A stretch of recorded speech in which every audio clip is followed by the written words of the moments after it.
Hello everyone, औसत powerful channel में आप सबका वेलकम है। चलिए आज 10 क्लास का मैथ के बारे में डिस्कस करेंगे, जो ट्रायंगल चैप्टर का यानी उसका एक बहुत ही इंपॉर्टेंट परिमेय है, थ्योरम है, उसके बारे में डिस्कस करेंगे। जो आपका 10 क्लास का फाइनल एग्जाम में पहले तो आपका 6 नंबर का पूछता था, लेकिन जब से अभी ऑब्जेक्टिव और सब्जेक्टिव कर दिया तो आपका 5 नंबर का एक टू थ्योरम एकदम मोस्ट पूछता है।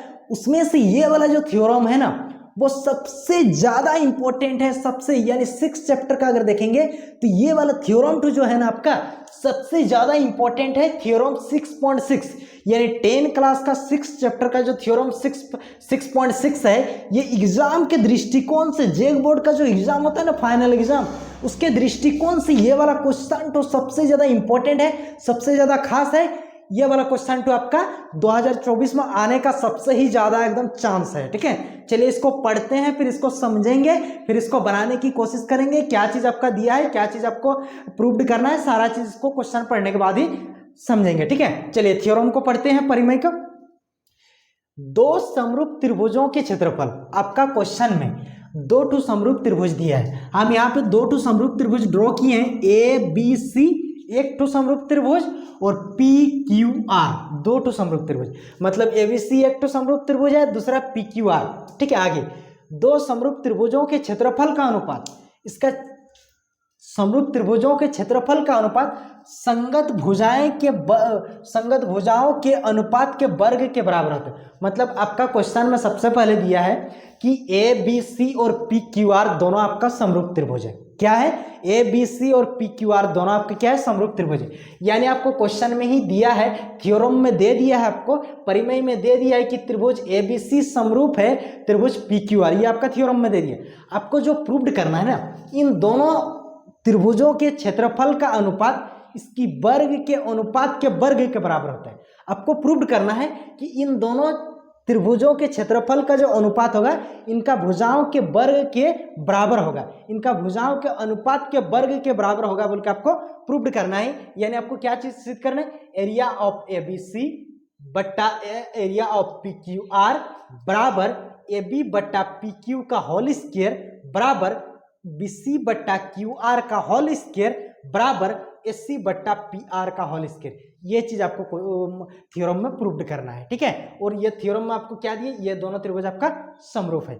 जितना आपको डाटा दिया है उस डाटा से तो हम इसको बना ही नहीं सकते ये वाला थ्योरम को। इसमें हमको कुछ काम एक्स्ट्रा करना पड़ेगा। जो भी कुछ काम हम एक्स्ट्रा करेंगे उसको किसमें लिखा जाता है? रचना में। वो काम क्या कर रहे हैं हम? बीसी पर एक लंब डाल रहे हैं, यानी ए एम, इसको एम मान लेते हैं। ठीक है, इसको एम मान लेते हैं, और पीएन से पी से हम क्या करें? क्यू आर पर एक लंब डाल रहे हैं। क्या डाल रहे हैं? लंब। यानी बोलने का मतलब आप जान जाइए कि ए एम लंब बी सी तथा पी एन लंब क्यू आर, ये हम रचना में किए, इस पर लंब डालें। एक चीज आप याद रखेंगे, जब भी हम किसी भुजा पर लंब डालते हैं तो लंब क्या करती? उस भुजा को दो बराबर भागों में बांटती है। यानी जैसे हम ए एम लंब बी सी डालें तो आपके क्या हो गया? बी एम और सी एम का दूरी आपस में बराबर हो जाएगा, जैसे हम लंब डालें उस समय से। ठीक है, उसी प्रकार पी एन लंब क्यू आर जैसे डाले तो क्यू एन बराबर आपका एन आर, दोनों का डिस्टेंस आपस में क्या हो जाएगा? बराबर हो जाएगा। तो रचना में क्या लिखेंगे? ए एम लंब बी सी तथा पी एन लंब क्यू आर खींचा गया। इसको हम क्या किए? खींचे। ठीक है, चलिए इसको बनाने की शुरुआत करते हैं। सबसे पहले अगर बात करेंगे त्रिभुज ए बी सी में, जब ये 90 डिग्री हम लंब डाल लिए, इसका मतलब ये कौन सा त्रिभुज है? जनरली ये समकोण त्रिभुज है। जब भी किसी त्रिभुज में 90 डिग्री का कोण है, इसका मतलब वो कौन सा त्रिभुज है? समकोण त्रिभुज है। तो यानी हम लिख सकते हैं त्रिभुज ए बी सी में, ए बी सी में लिख सकते हैं ना। अब देखिए ये आपका 90 डिग्री का कोण है, यानी कोण ए एम बी बराबर ये 90 डिग्री। ये कहाँ से? रचना से। रचना से हम इसको 90 डिग्री माने हैं। ठीक है, चलिए जब 90 डिग्री कोण है, इसका मतलब इसका अगर क्षेत्रफल निकालेंगे, त्रिभुज ए बी सी का, त्रिभुज ए बी सी का अगर क्षेत्रफल निकालेंगे तो समकोण त्रिभुज का क्षेत्रफल क्या होता है? तो 1/2 आधार इंटू ऊंचाई, यानी area of A B C बराबर हम लिख सकते हैं 1/2 आधार इंटू ऊंचाई B into H breadth into height. ठीक है, अगर बात करेंगे इसमें देख लीजिए ये 1/2 हो गया आपका। अगर बी के बारे में बात करेंगे तो इसका बी कौन है, बीसी है, बीसी। ठीक है, अगर इसका बात करेंगे ऊंचाई तो ये 90 डिग्री, ये वाला लंब आपका क्या आ जाएगा ऊंचाई एम। ठीक है, और इसको हम क्या किए, समीकरण 1 मान लिए। इसको कितना माने, समीकरण 1 मान लिया। ठीक है, चलिए इसको रेड पेन से मानते हैं तो अच्छा रहेगा एकदम देखने में भी आपका। इसको हम क्या किए, समीकरण 1 माने। ठीक है, इसी प्रकार ये वाला को त्रिभुज पी क्यू आर में भी आपका 90 डिग्री है, तो हम इसको इसी प्रकार लिख सकते हैं, इसी प्रकार। ठीक है, सेम इसी प्रकार हम लिख सकते हैं area of P Q are, यानी पी क्यू आर भी आपका समकोण त्रिभुज है। यानी समकोण त्रिभुज का क्षेत्रफल क्या होता है, आधार इंटू ऊंचाई बी इंटू एच। तो अगर इसका आधार का बात करेंगे तो ये पर इसमें 90 डिग्री पड़ा है, तो 90 डिग्री जिस भुजा पर है तो वो आपका आधार हो जाएगा, यानी क्यू आर इसका क्या हो जाएगा, आधार, और इसका ऊंचाई क्या हो जाएगा, पी एन। तो हम लिख सकते हैं area of P Q R बराबर 1/2 इंटू, अगर इसका आधार का बात करेंगे तो क्यू आर आएगा। ठीक है, और इसका अगर ऊंचाई का बात करेंगे तो पी एन आएगा, क्या आएगा, पी एन। ठीक है, इसको हम क्या करेंगे, समीकरण 2 मानेंगे। इसको क्या करेंगे, समीकरण 2 हो गया। चलिए अब क्या करेंगे, इसको समीकरण 1 और 2 को अनुपात करेंगे, क्योंकि area of A B C और area of P Q R सिद्ध करने वाला में ये दोनों किसमें है, बाई बाई में है। तो आपको बाई बाई में लाने के लिए इन दोनों को क्या करना पड़ेगा, अनुपात करना पड़ेगा। तो चलिए समीकरण 1 और 2 को अनुपात करने पर, समीकरण 1 और 2 को अनुपात करने पर, इसको क्या करेंगे, अनुपात करने पर। ठीक है, चलिए अब इसको अनुपात करते हैं तो आपका क्या हो जाएगा, area of A B C बट्टा area of P Q R बराबर हम लिख सकते हैं 1/2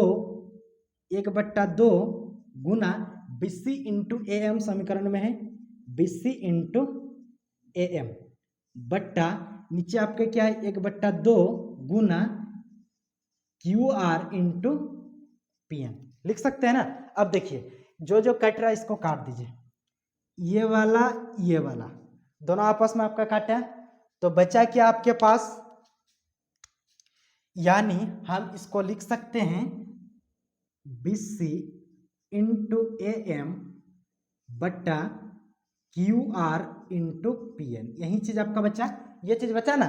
जब 1/2 कटे तो बचा क्या, BC into A M by Q R into P N, और इसको हम क्या मानेंगे, समीकरण 3। इसको कितना मानेंगे, समीकरण 3। चलिए अब आपका क्वेश्चन में साफ साफ क्या बोल दिया है, आपको क्या करना है ना, अब सबसे पहले त्रिभुज ए बी एम और त्रिभुज पी क्यू एन, इन दोनों त्रिभुज को आपको समरूप दिखाना है। ठीक है, तो सबसे पहले आपको देख लीजिए कि यहाँ पर आपका क्वेश्चन में दिया है कि त्रिभुज ए बी सी समरूप त्रिभुज है पी क्यू आर का। ये आपका क्वेश्चन में ही दे दिया है कि ये दोनों त्रिभुज आपका क्या है, समरूप है, बोल के आपको क्वेश्चन में ही क्या है, दिया है। जब दो त्रिभुज आपस में समरूप रहती है तो उसका भुजाओं का अनुपात आपस में क्या होती है, बराबर होती है। उसका भुजाओं का अनुपात आपस में क्या होती है, बराबर होती है। चलिए इसका भुजाओं का अनुपात आपस में बराबर लिखेंगे, यानी ए बी बट्टा पी क्यू बराबर बी सी बट्टा, यानी ए बी बट्टा पी क्यू, बी सी बट्टा क्यू आर बराबर एस सी बट्टा पी आर, एस सी बट्टा पी आर। ठीक है, यानी इसका भुजाओं का अनुपात आपस में क्या हो जाएगा, बराबर हो जाएगा। ठीक है, और इसको हम क्या मानेंगे, समीकरण 4। इसको कितना मानेंगे, समीकरण 4। और किसके अनुसार ये लिख सकते हैं, तो सिपिसिटी से, यानी करस्पॉन्डिंग पेयर कॉन्ग्रुएंट ट्रायंगल से, यानी करस्पॉन्डिंग पेयर कॉन्ग्रुएंट ट्रायंगल के अनुसार इन दोनों त्रिभुज का भुजाओं का अनुपात आपस में क्या हो जाएगा, बराबर हो जाएगा। जब दो त्रिभुज आपस में समरूप होती है तो उसका सभी कोण आपस में क्या होती है, बराबर होती है। तो हम क्या करेंगे, ये कोण बी और कोण क्यू आपस में क्या हो जाएगा, बराबर हो जाएगा। यानी हम यहाँ पे लिख सकते हैं कि कोण बी बराबर कोण क्यू। ठीक है, लिख सकते हैं ना। और इसको हम क्या करेंगे, समीकरण 5 मानेंगे। इसको कितना मानेंगे, समीकरण 5। ठीक है, और ये भी आपका किसके अनुसार होगा, सिपिसिटी से, यानी करस्पॉन्डिंग पेयर कॉन्ग्रुएंट ट्रायंगल से। ठीक है, चलिए अब आगे बनाते हैं इसको। यहाँ पर लाइन खींच देते हैं।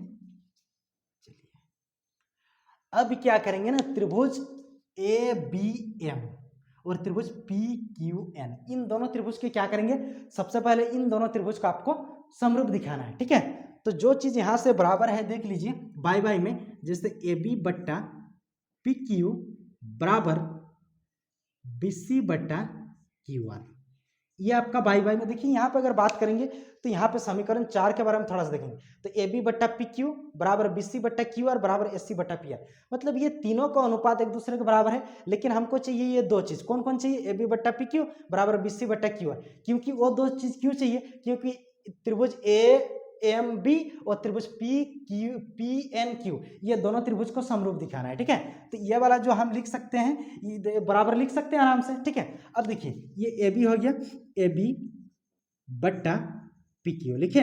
अब अगर बात करेंगे BC देखिए दो ठो है, जैसे लंब डाले तो लंब डाले, इसका मतलब BC भुजा को दो बराबर भागों में बांटेगा, यानी हम इसको लिख सकते हैं BC बट्टा 2 और यहाँ पे QR बट्टा 2 लिख सकते हैं ना, BC बट्टा 2 और QR बट्टा 2 लिख सकते हैं आराम से। ठीक है, अब इसको हम लिख सकते हैं कि AB बट्टा PQ लिखे। अब देखिए अगर बात करेंगे तो BC को अगर 2 से डिवाइडेड करेंगे तो BM आएगा या फिर CM, तो हमको जरूरत है BM का, तो यहाँ पे क्या लिखेंगे BM। ठीक है, बट्टा अगर बात करेंगे QR को अगर 2 से डिवाइडेड करेंगे तो या तो QN होगा या फिर NR होगा, तो हमको जरूरत है QN का, तो ये QN। ठीक है, और इसको आप क्या कीजिए समीकरण 6 मान लीजिए, इसको कितना मानेंगे समीकरण 6। अब आप क्या कीजिए त्रिभुज ABM, यानी त्रिभुज ABM ये वाला त्रिभुज, और ठीक है, और त्रिभुज PQN, इन दोनों त्रिभुज को आप क्या दिखाना है, आपको समरूप दिखाना है। इन दोनों त्रिभुज की क्या दिखाएंगे, समरूप दिखाइए या फिर सर्वांग सम ही दिखा देते हैं। ठीक है, या फिर समरूप, दोनों में से आप जो दिखाएंगे कोई दिक्कत नहीं। ठीक है, तो चलिए सबसे पहले अगर बात करेंगे तो देखिए आपका AB बट्टा PQ बराबर BM बट्टा QN, ये आपका ये वाला जो बराबर दिया है इसको हम बराबर में अनुपात लिख सकते हैं आपका समीकरण किससे, समीकरण 6 से। ये वाला चीज हम कहां से लिख सकते हैं बराबर, समीकरण 6 से। ठीक है, ये वाला हम समीकरण 6 में दोनों का अनुपात बराबर प्रूव किए। उसके बाद कोण B जो है आपका कोण Q के बराबर है, कोण B जो है आपका कोण Q के बराबर है। ठीक है, जो हम समीकरण 5 में प्रूव्ड कर दिए। ठीक है, तो हम लिख सकते हैं कि कोण B जो है आपका कोण Q के बराबर है, और ये आपका समीकरण 5 से, किससे, समीकरण 5 से, समीकरण 5 से, ये किससे लिख सकते हैं, समीकरण 5 से। ठीक है, यानी ये साइड है, ये भी साइड है, फिर ये एंगल है, यानी साइड एंगल के अकॉर्डिंग ये दोनों त्रिभुज ABM और त्रिभुज PQN दोनों आपस में क्या हो जाएगा, समरूप हो जाएगा। यानी इसीलिए साइड एंगल के अनुसार ये दोनों त्रिभुज आपस में आपका क्या हो जाएगा, समरूप हो जाएगा। यानी त्रिभुज ABM समरूप त्रिभुज आपका क्या हो जाएगा PQN, ये दोनों त्रिभुज आपका आपस में क्या हो जाएगा, समरूप हो जाएगा। जब दो त्रिभुज आपस में समरूप होती है, जब दो त्रिभुज आपस में समरूप होती है तो उसकी सभी भुजाएं आपस में क्या होती है, समानुपात में विभाजित हो जाती है। उसकी सभी भुजाएं आपस में क्या हो जाती है, समानुपात में विभाजित हो जाती है। तो इसको हम लिख सकते हैं AB बट्टा इधर क्या आएगा PQ बराबर, अब हम AM बट्टा क्या कर रहे हैं, AM बट्टा आपका PN होगा। और इसको आप क्या कीजिए समीकरण 7, इसको क्या करेंगे, ये आपका समीकरण 7 हो जाएगा। ठीक है, और ये भी हम किससे लिख सकते हैं, सिप्लिसिटी से। किससे लिख सकते हैं, सिप्लिसिटी से। ठीक है, चलिए आगे अब देखते हैं।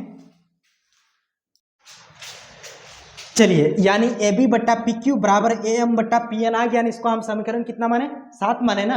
अब थोड़ा सा ध्यान दीजिए समीकरण 7 और ये है आपका समीकरण 4। तो समीकरण 4 और समीकरण 7 के बारे में थोड़ा सा आप यहाँ पे ध्यान दीजिए। तो देखिए AB बट्टा PQ किसके बराबर है, BC बट्टा QR, और BC बट्टा QR किसके बराबर है, SC बट्टा PR, और यहाँ पे AB बट्टा PQ किसके बराबर है, AM बट्टा PN के बराबर है। तो ये तीनों चीज आपस में एक दूसरे की क्या हो जाएगा, चारों चीज बराबर हो जाएगा। ठीक है, तो हम यहाँ पे समीकरण 4 और समीकरण 7 से निष्कर्ष निकाल सकते हैं कि तब AB बट्टा पी क्यू बराबर बी सी बट्टा क्यू आर बराबर एस सी बट्टा पी आर बराबर ए एम बट्टा पी एन। इसके भी क्या हो जाएगा, आपस में बराबर हो जाएगा।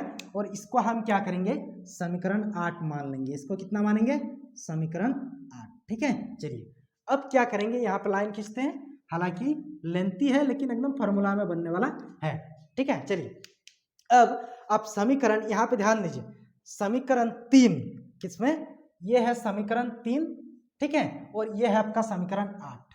तो समीकरण 3 और 8 में अगर थोड़ा सा देखेंगे तो एरिया, समीकरण 3 क्या है, area of A B C बट्टा area of P Q R बराबर आपका क्या है कि B C into A M बट्टा Q R into P N. अगर बात करेंगे ए एम बट्टा पी एन, ए एम बट्टा पी एन किसके बराबर है, एस सी बट्टा पी आर के भी बराबर है। आप लिख सकते हैं एस सी बट्टा पी आर के जगह भी लिख सकते हैं, या बी सी बट्टा क्यू आर किसके बराबर है, ए एम बट्टा पी एन। तो हम ए एम बट्टा पी एन के जगह बी सी बट्टा क्यू आर भी लिख सकते हैं, या फिर ए एम बट्टा पी एन के जगह ए बी बट्टा पी क्यू भी लिख सकते हैं। लेकिन आपको जरूरत क्या है, स्क्वायर लाना है ना। तो ए एम बट्टा पी एन के जगह अगर हम बी सी बट्टा क्यू आर लिखेंगे तो आपका B C into B C, Q R into Q R whole square आ जाएगा। यानी ए एम बट्टा पी एन जो है एक बार एस सी बट्टा पी आर के जगह, ए एम बट्टा पी एन के जगह हम एक बार एस सी बट्टा पी आर भी लिख सकते हैं जरूरत पड़ेगा तो, या फिर बी सी बट्टा क्यू आर के जगह भी लिख सकते हैं। लेकिन आपको यहाँ पे ए एम बट्टा पी एन जो है क्या लिखेंगे, ए एम बट्टा पी एन किसके बराबर है, बी सी बट्टा क्यू आर, तीनों के बराबर है। तो हम ये समीकरण 3 और समीकरण 8 से निष्कर्ष निकाल सकते हैं। समीकरण 3 और 8 से, ठीक है, तो उसमें जैसे हम रखेंगे यानी area of A B C बट्टा area of P Q R बराबर हम लिख सकते हैं, यहाँ पे क्या है देखिए, B C into A M, लेकिन यहाँ पे बी सी लिखें और ए बी सी बट्टा ये क्यू आर है ना, और नीचे देखिए आपका ए एम बट्टा पी एन, ए एम बट्टा पी एन किसके बराबर है, बी सी बट्टा क्यू आर के भी बराबर है। ए एम बट्टा पी एन किसके बराबर है, बी सी बट्टा क्यू आर। तो हम इसके जगह लिख सकते हैं बी सी इंटू क्या लिख सकते हैं, क्यू आर लिख सकते हैं ना। यानी जब इन दोनों को गुना करेंगे तो बी सी बट्टा क्या हो जाएगा, क्यू आर का होल स्क्वायर होगा कि नहीं, आराम से होगा। बी सी बट्टा क्यू आर का होल स्क्वायर होगा कि नहीं, होगा आराम से। अगर मान लीजिए यहाँ पे देख लीजिए ए बी बट्टा पी क्यू किसके बराबर है, बी सी बट्टा क्यू आर, एक चीज प्रूव्ड की है का, ठीक है। तो अगर हम यहाँ बी सी बट्टा क्यू आर के जगह, बी सी बट्टा क्यू आर के जगह ए बी बट्टा पी क्यू भी लिख सकते थे। अगर यहाँ पे ए बी बट्टा पी क्यू लिख लिए और ए एम बट्टा पी एन किसके बराबर है, ए बी बट्टा पी क्यू के बराबर है, होने से आपके क्या आता है, ए बी बट्टा पी क्यू का होल स्क्वायर। उसी प्रकार से आप एस सी बट्टा पी आर को भी कर सकते थे, लेकिन उतना आपको एक टू प्रूव्ड करने के बाद आप उसको इसी प्रकार से लिख सकते हैं, ठीक है। तो चलिए इसी प्रकार से आप लिख दीजिए, इसी प्रकार आपका क्या हो जाएगा, area of A B C बट्टा area of P Q R. हालांकि स्पेस की कमी है, यानी ए बी बट्टा पी क्यू का होल स्क्वायर बराबर बी सी बट्टा क्यू आर का होल स्क्वायर बराबर एस सी बट्टा पी आर का होल स्क्वायर। यानी ये तीनों चीज फाइनली आपका फाइनली क्या हो गया, प्रूव्ड हो गया, ठीक है। और यही चीज आपको क्वेश्चन में क्या करना था, प्रूव्ड करना था, ठीक है। आई होप हमको लग रहा कि ये वाला क्वेश्चन का आंसर आपको, ये वाला जो थ्योरम का क्वेश्चन का आंसर आपको पूरा समझ में आ गया होगा, ठीक है। तो चलिए अगर आप इसका स्क्रीनशॉट लेना चाहते हैं तो आप इसको आसानी से स्क्रीनशॉट ले लीजिए, अदरवाइज हम इसको डिस्क्रिप्शन के लिंक में डाल दूंगा, आप वहां से भी इसको आसानी से डाउनलोड कर सकते हैं और स्टडी कर सकते हैं। और ये वाला क्वेश्चन तो एकदम मतलब पढ़िएगा ही, क्योंकि ये वाला क्वेश्चन तो आपका आएगा, एकदम कंफर्म है, 2024 में आने का सबसे ज्यादा संभावना है। थैंक यू, जय हिंद।